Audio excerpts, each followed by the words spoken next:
Assalamualaikum warahmatullahi wabarakatuh.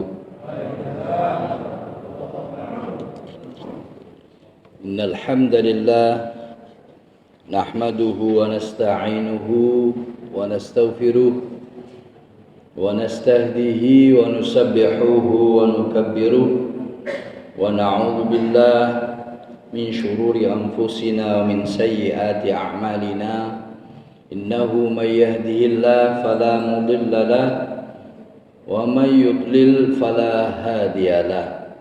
Asyhadu an la ilaha illallah wahdahu la syarika lahu wa asyhadu anna Muhammadan abdullahi wa rasuluh alladzi la nabiyya ba'dah, amma ba'du. Alhamdulillah, para jamaah yang dimuliakan Allah, pagi ini Allah masih melimpahkan nikmat-Nya, rahmat, hidayahnya, inayahnya kepada kita semua, sehingga kita diberikan kemampuan untuk bersama-sama hadir menyambut seruan Allah sholat subuh berjamaah, sekaligus kita meneladani sabda-sabda dari Rasulullah Sallallahu Alaihi Wasallam. Salawat serta salam semoga terus terucapkan kepada junjungan kita Nabi besar Muhammad sallallahu alaihi wasallam yang telah menuntun kita semuanya dari kegelapan menuju cahaya Islam.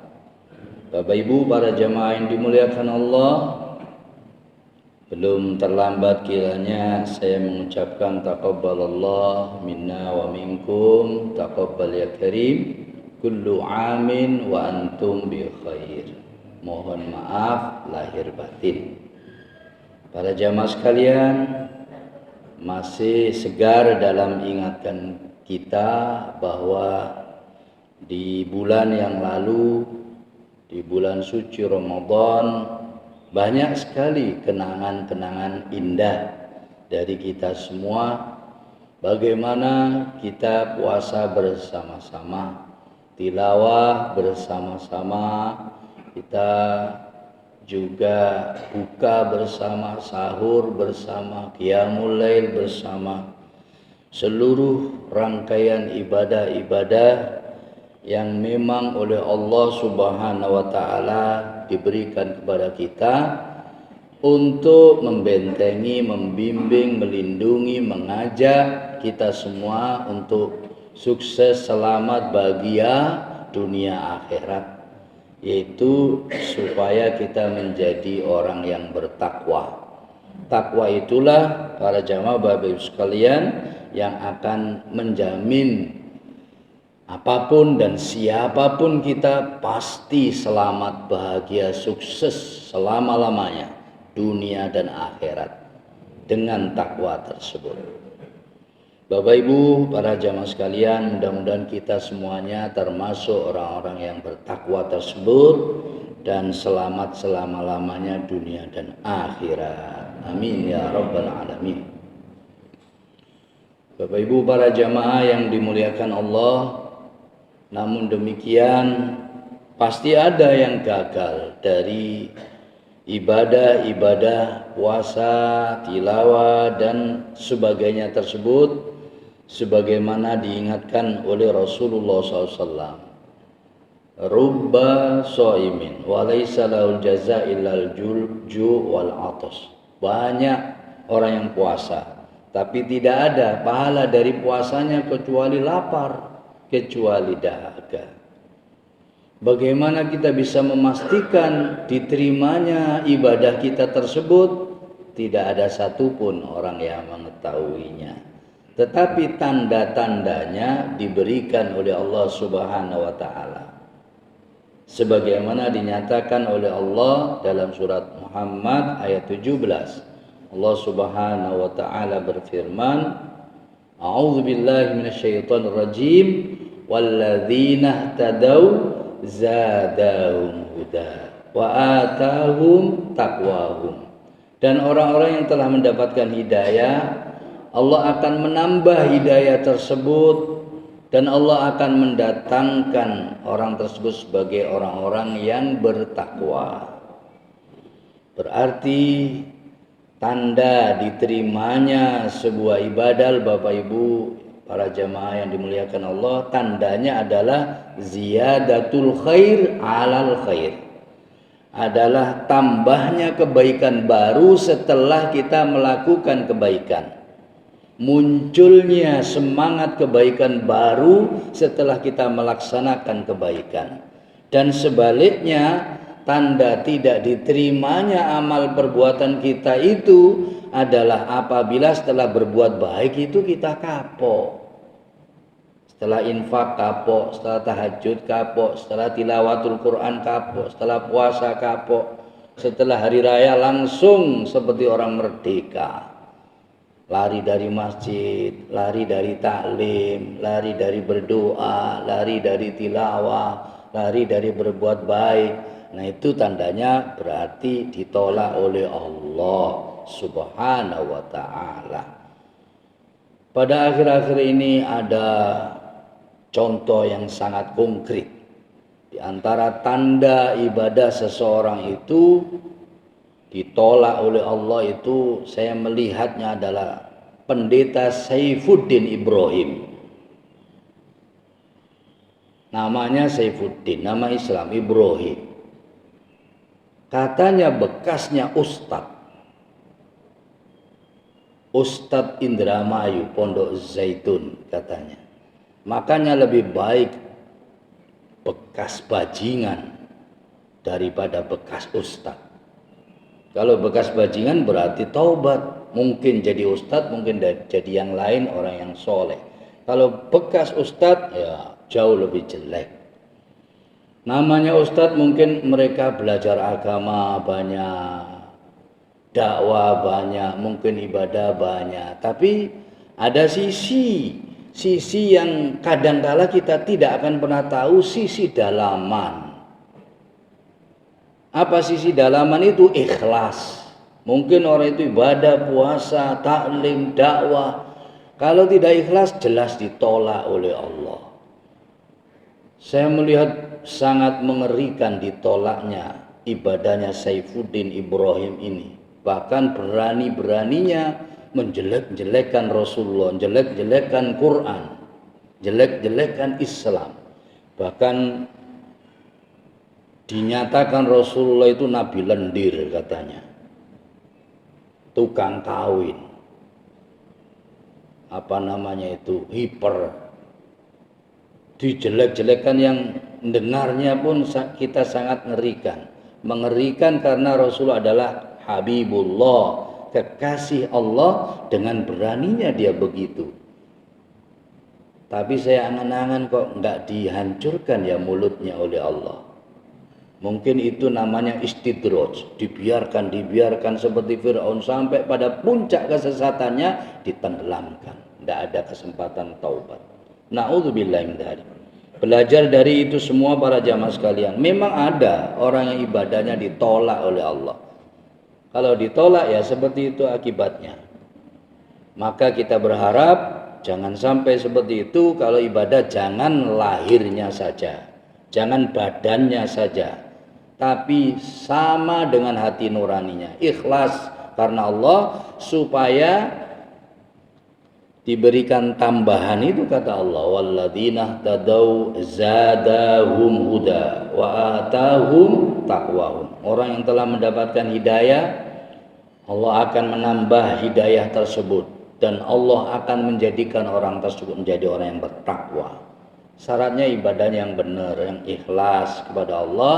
Dan salah satu tandanya setelah ibadah, setelah berbuat baik itu semangat untuk melakukan kebaikan-kebaikan yang baru. Ada kabar menggembirakan para jamaah yang dimuliakan Allah, di negeri kita ini setelah puasa biasanya ada acara maaf-maafan, silaturahim, saling kunjung, saling memberikan sedekah, ketupat dan lain sebagainya.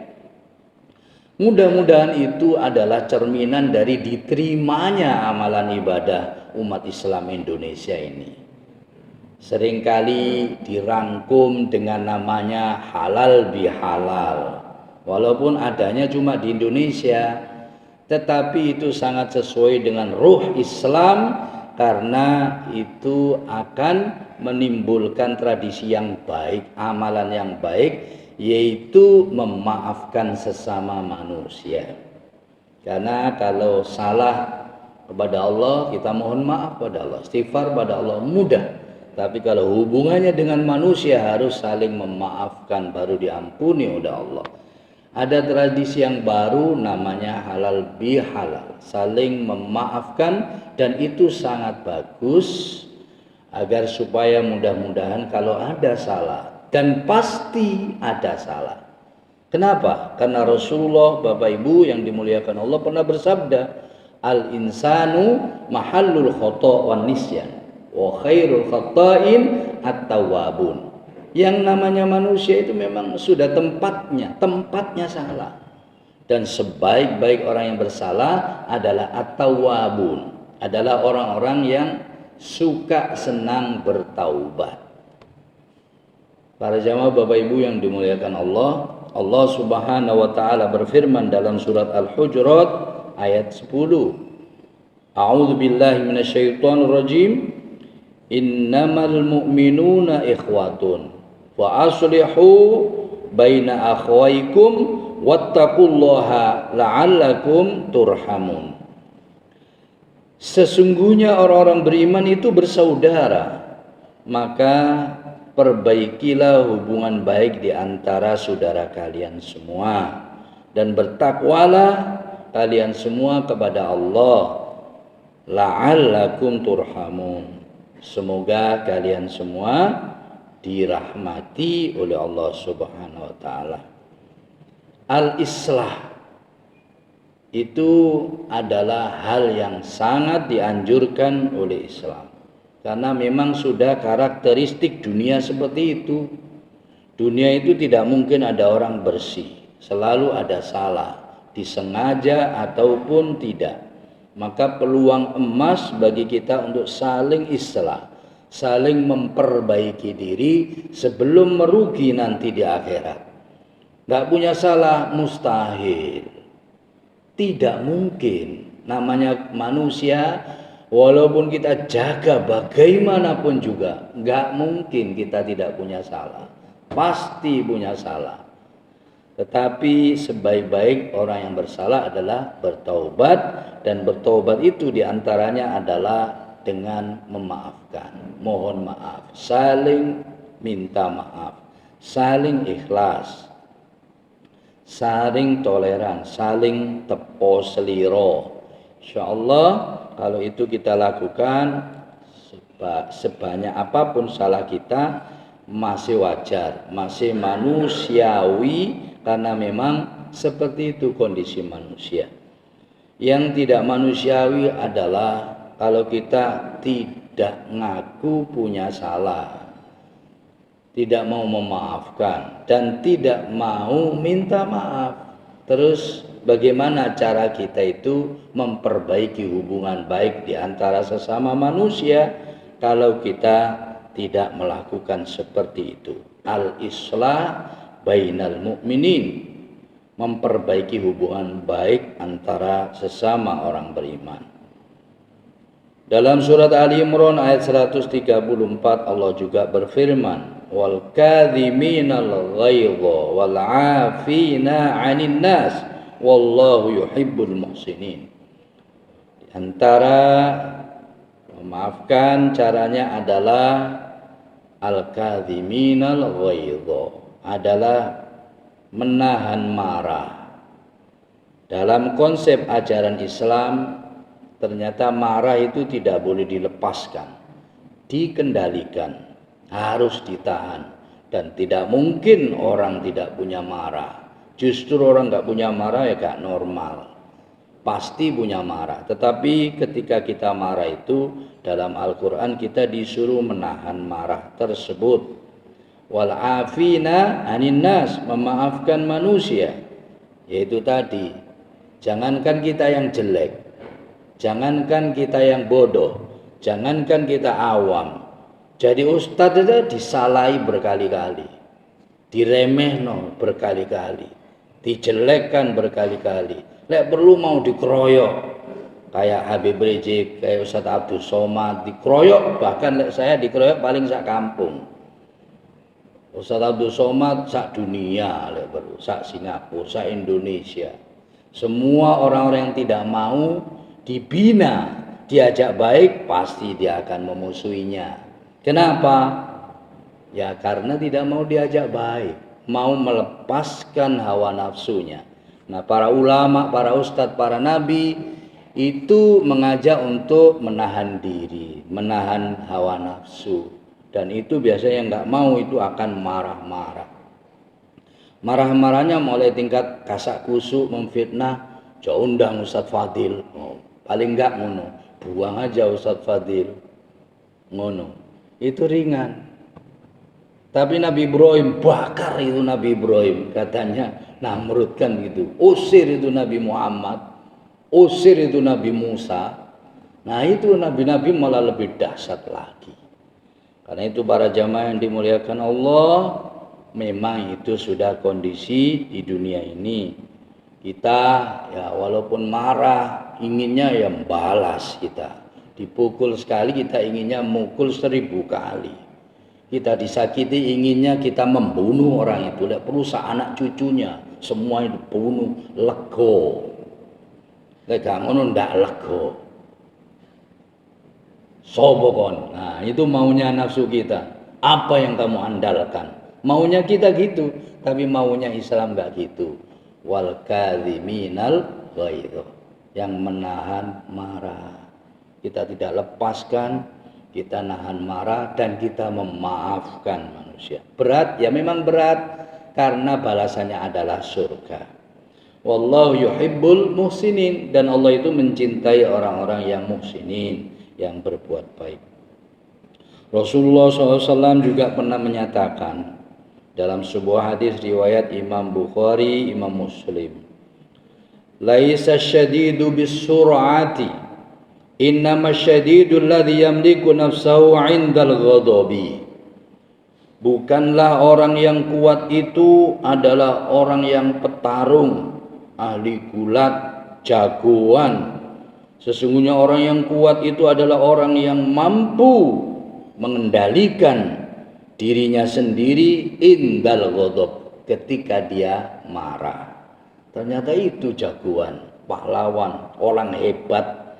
Menurut pandangan Islam adalah bukan Muhammad Ali, bukan ahli tinju, bukan ahli perang, bukan ahli binaraga dan seterusnya, bukan pendekar, tetapi orang yang kuat itu katanya Rasulullah adalah orang yang mampu mengendalikan dirinya sendiri ketika dia marah.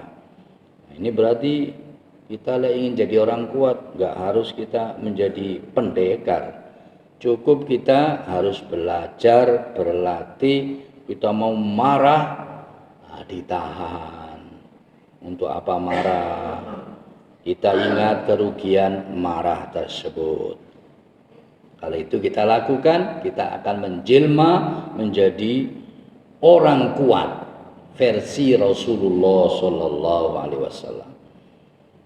Kita juga hendaknya as-sabur, banyak sabar.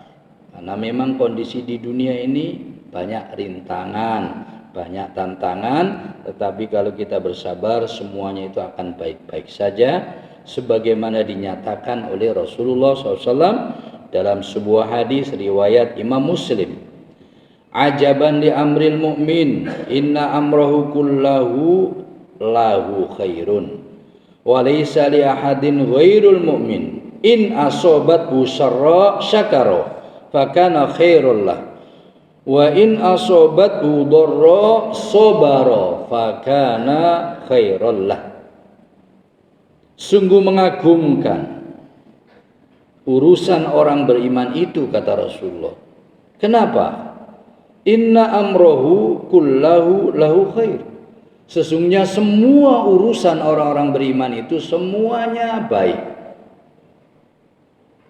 Walaysa li ahadin ghairul mu'min. Dan semuanya itu tidak akan pernah terjadi kecuali bagi orang yang beriman. In asobat husarro syakar. Jikalau dia mendapatkan kesenangan, kebahagiaan, dia bersyukur. Fakana khairullah, dan itu baik baginya. Wa in asobat hudorro sobaro. Kalau dia mendapatkan penderitaan, sesuatu yang tidak menyenangkan, sobaro. Orang bermukmin akan bersabar. Fakana khairullah, maka itu baik baginya. Rawahu Muslim, riwayat Imam Muslim. Sedang di dunia ini Bapak Ibu para jamaah sekalian, memang cuma ada dua itu. Senang, sedih. Senang, menderita. Bahagia atau menderita. Sukses, gagal. Enak, tidak enak. Cuma dua itu. Alhamdulillah konsepnya dalam Islam menurut Rasul juga sangat mudah. Kita boleh bersenang-senang, syukur. Kalau kita mendapatkan sesuatu yang menyenangkan, kita boleh. Senang itu boleh, bahagia itu boleh. Syukuran itu boleh.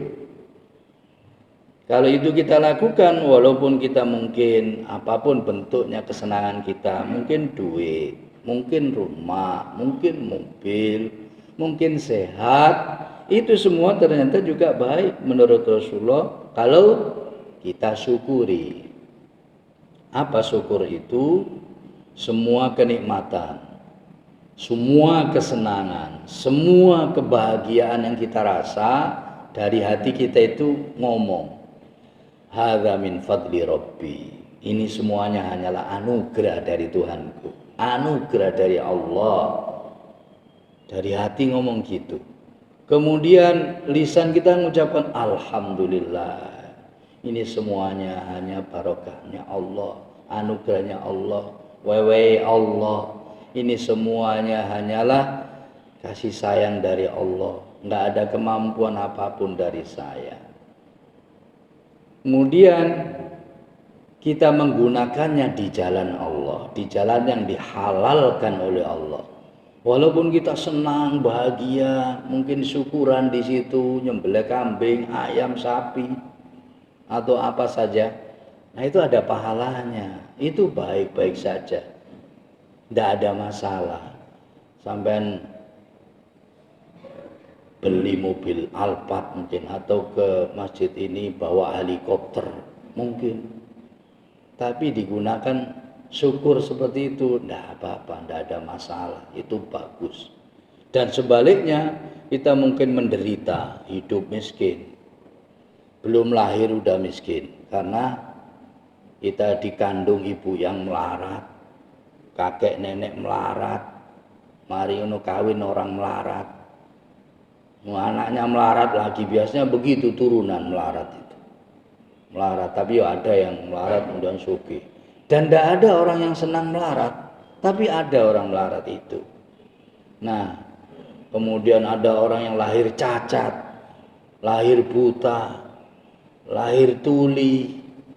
Kemudian ada orang-orang yang gagal sekolah, gagal di pekerjaan, dipecat.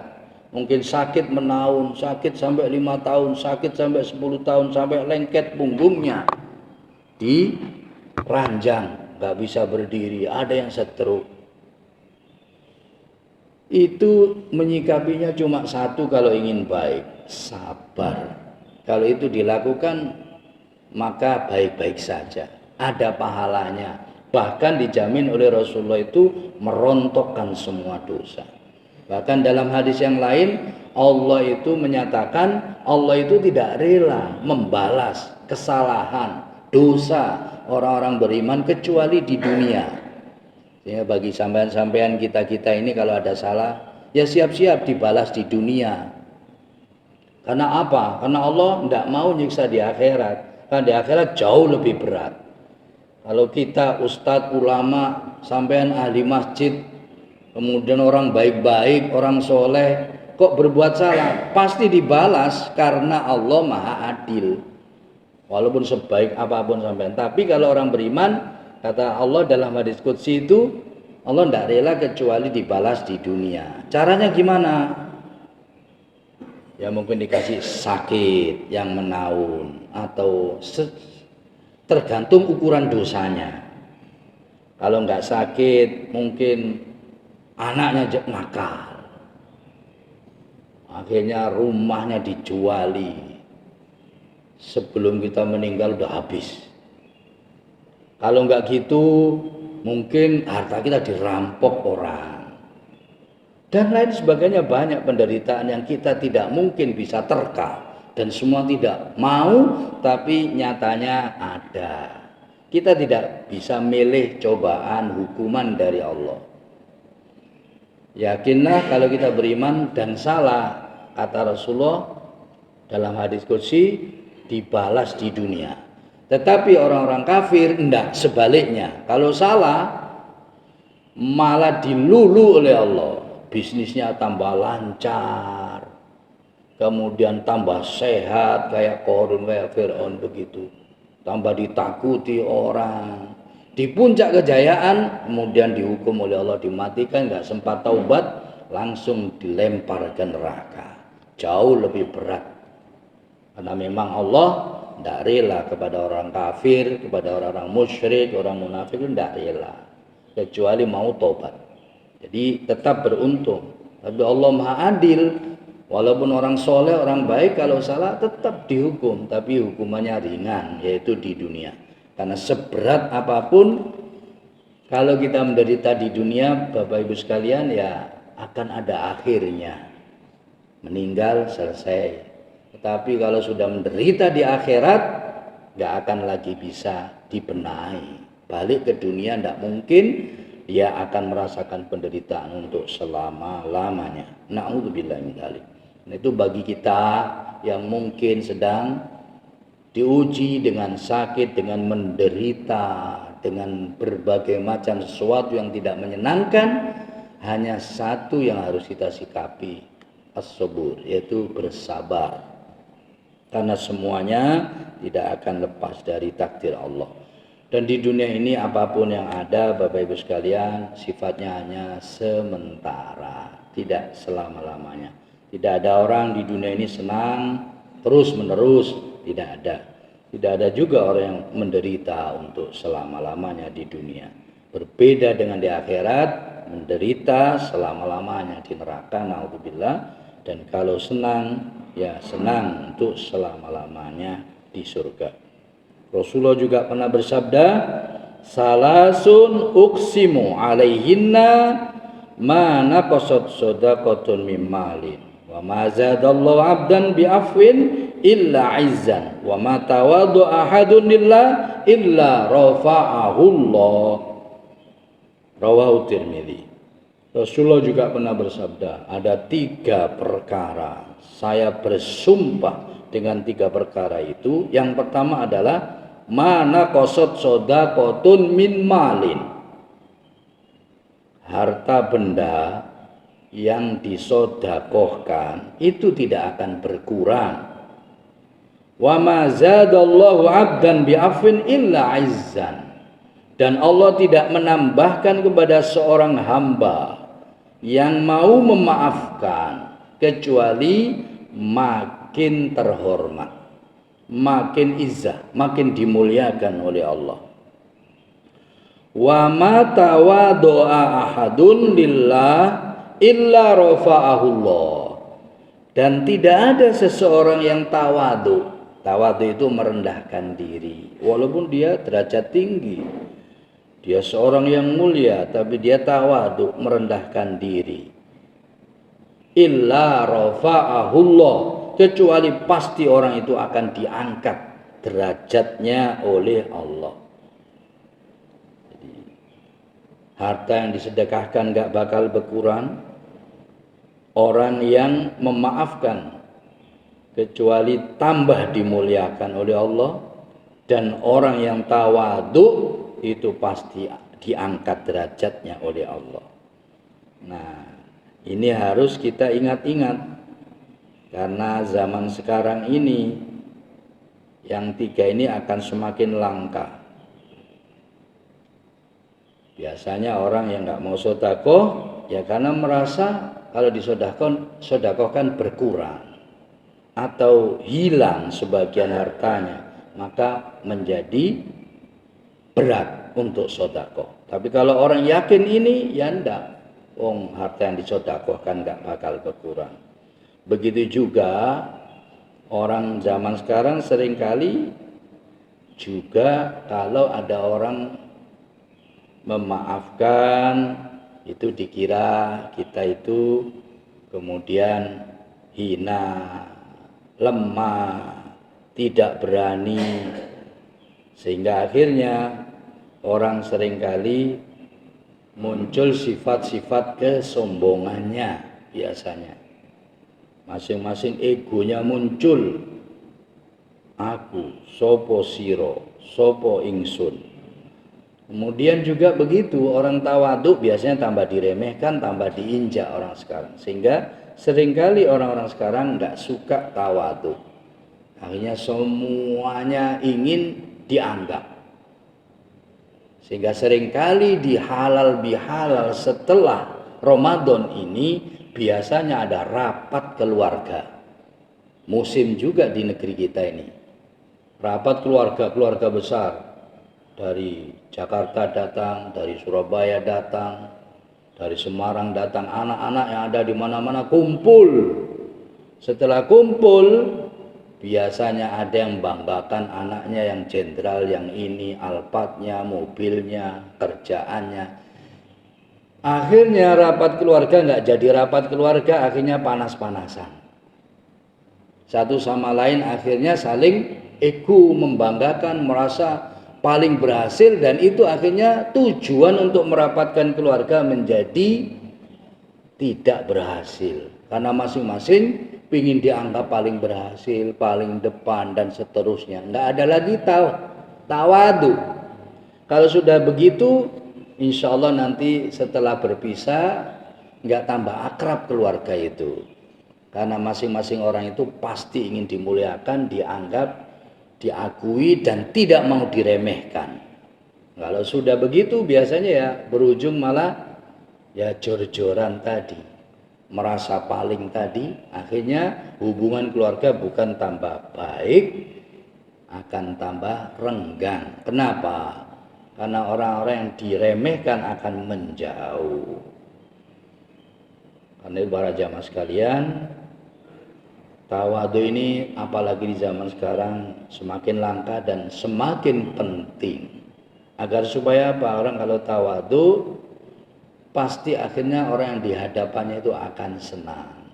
Karena setiap orang nggak suka pada orang yang sombong dan tidak mau disombongi. Nah, obatnya adalah tawadhu. Karena kita tawadhu nggak akan mengurangi derajat kita, malah dijamin oleh Rasulullah, illa rafa'ahullah, kecuali akan semakin diangkat derajat kita oleh Allah. Kemudian supaya kita semakin akrab, semakin nyambung, semakin bersaudara, adalah kita al-afu amman dolam, memaafkan orang yang mendolimi. Kadang-kadang disengaja atau tidak kita ini terdolimi. Supaya tidak putus hubungan teman, tetangga, persaudaraan, maka kita harus memaafkan. Nah, kita tidak bisa menghalangi orang mendolimi kita. Kita bisa untuk tidak berbuat dolim pada orang. Tapi kita tidak bisa mencegah orang lain berbuat dolim sama kita. Sebaik apapun kita. Jangankan kita. Nabi-nabi sendiri didolimi. Orang paling baik Rasulullah. Betapa Rasulullah didolimi mulai awal sampai akhir. Oleh siapa? Ya keluarganya sendiri, tetangganya sendiri, teman-teman sendiri, bangsanya sendiri, sukunya sendiri. Padahal Rasulullah dijamin orang terbaik dunia akhirat selama-lamanya. Masih didolimi.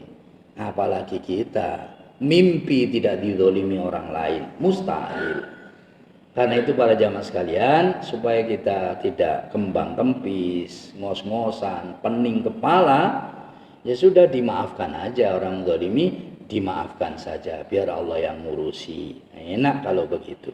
Qala Rasulullah SAW dalam sebuah hadis riwayat Imam Ahmad, sil man qata'aka wa'ati man haramaka wa'fu amman dhalamaka. Sambunglah orang yang memutuskan persaudaraan denganmu, dan berilah orang yang tidak memberi kamu, dan maafkanlah orang yang mendolimi kamu. Hadis riwayat Imam Ahmad. Semua ini berat, tapi inilah ajaran Rasulullah SAW. Dan ajaran Rasulullah kalau dilakukan pasti untung, pasti benar, pasti baik. Menghubungi, menyambung orang yang menyambung kita itu ringan, tapi orang yang memutuskan dengan kita kemudian kita sambung memang berat. Tapi kalau udah disambung tidak mau, ya sudah, nggak usah memaksakan diri, nanti kita malah nggak kuat.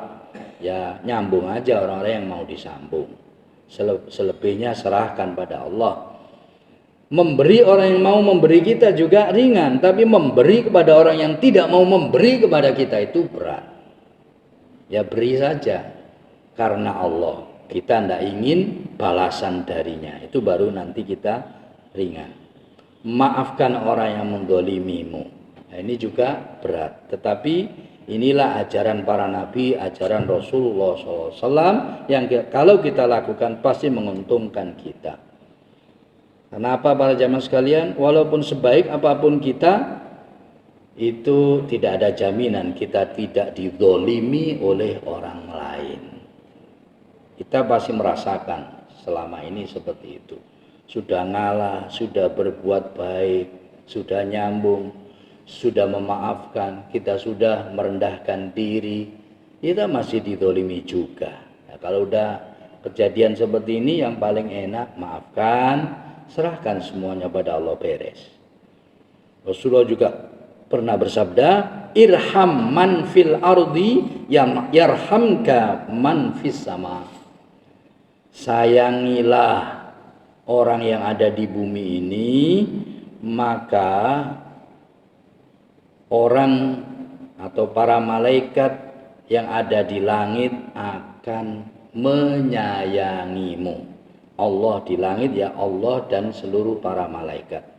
Irham man fil ardi yarhamka man fis sama. Sayangilah orang yang ada di bumi ini, maka Allah dan seluruh yang ada di langit akan menyayangimu. Jadi para jamaah sekalian, ya kita ini aja yang harus kita hidup-hidupkan. Siapapun kita di dunia ini, hakikatnya ya sama saudara, sesama manusia. Satu bapak, satu ibu, yaitu keturunan Nabi Adam dan Ibunda Hawa. Tidak sepantasnya kita membanggakan diri karena anak ustadz, anak habib, anak Rasulullah, anak pedagang, atau anak orang kaya. Tidak seharusnya seperti itu. Ego-ego seperti itulah yang akhirnya membuat manusia itu tidak rukun, tidak saling menyayangi. Kalau kita merasa kita sama, kita anak cucu Adam, kita semua ingin selamat, maka akan muncul rasa kasihan, sayang kepada sesama manusia, terutama pada orang kafir. Ya kita dakwai, terutama pada orang musyrik, orang munafik. Kita dakwai atas dasar kasih sayang itu, karena kita tidak ingin ada manusia yang masuk ke neraka. Semua kita lakukan atas dasar kasih sayang. Kalau itu kita lakukan, maka ada jaminan dari Rasulullah, kita akan disayang Allah, disayang oleh para malaikat Allah yang ada di langit. Inilah para jamaah sekalian, ilmu yang kita dapat pada subuh kali ini. Mudah-mudahan ini berbarengan dengan hidayah Allah. Mudah-mudahan ini benar-benar bermanfaat, dan mudah-mudahan kita semuanya dimaafkan oleh Allah, diampuni oleh Allah, dan mudah-mudahan kita semuanya nanti dikumpulkan lagi di surga Allah untuk selama-lamanya. Amin ya rabbal alamin. Al-Fatihah. A'udzu billahi minasyaitonir rajim. Bismillahirrahmanirrahim. Alhamdulillahi rabbil alamin. Arrahmanir rahim. Maliki yaumiddin. Iyyaka na'budu wa iyyaka nasta'in. Ihdinas siratal mustaqim. Siratal ladzina an'amta 'alaihim ghairil maghdubi 'alaihim waladdallin. Amin. Para jamaah sekalian, semua yang benar itu dari Allah. Mari kita teladani bersama-sama. Kalau ada salah, ada kurangnya, itu dari saya pribadi, mohon maaf sebesar-besarnya. Mari sebelum kita tutup pengajian kita ini, kita berdoa bersama-sama. Semoga doa-doa kita ini dikabulkan oleh Allah. Amin ya rabbal alamin. Allahumma salli wa sallim mubarak ala habibina wa nabiyyina wa rasulina Muhammadin wa ala alihi wa sahbihi wasallam. Alhamdulillahi rabbil alamin. Hamdan yuafi ni'amahu wa yukafi mazida ya rabbana. Lakal hamdu kama yanbaghi li jalali wajhika 'azimi sultanik. Allahumma inna dhalamna dhulman katsira wa la yaghfiru dhunuba illa anta faghfir lana maghfiratan min 'indik warhamna innaka antal ghafurur rahim. Allahumma hassil maqasidana ya Allah. Allahumma zidna 'ilman nafi'an katsira wa 'amalan mutaqabbalan wa rizqan wasi'an halalan thayyiban mubarakan bi rahmatika ya arhamar rahimin. Allahumma la tada' lana dhanban illa ghafartah wa la 'aiban illa satartah wa la hamman illa farajtah wa la daynan illa qadaitah wa la maridan illa syafaitah wa la hajatan min hawaijid dunya wal akhirah laka fiha ridha wa lana fiha salah illa qadaitaha wa yassartaha ya rabbal alamin. Rabbana atina fid dunya hasanah wa fil akhirati hasanah wa qina adzabannar wa qina adzabannar wa qina adzabannar. Subhana rabbika rabbil izzati amma yasifun wa salamun alal mursalin walhamdulillahi rabbil alamin. Subhanakallahumma wa bihamdika asyhadu an la ilaha illa anta astaghfiruka wa atubu ilaik. Al-'afwu minkum. Wassalamu alaikum warahmatullahi wabarakatuh.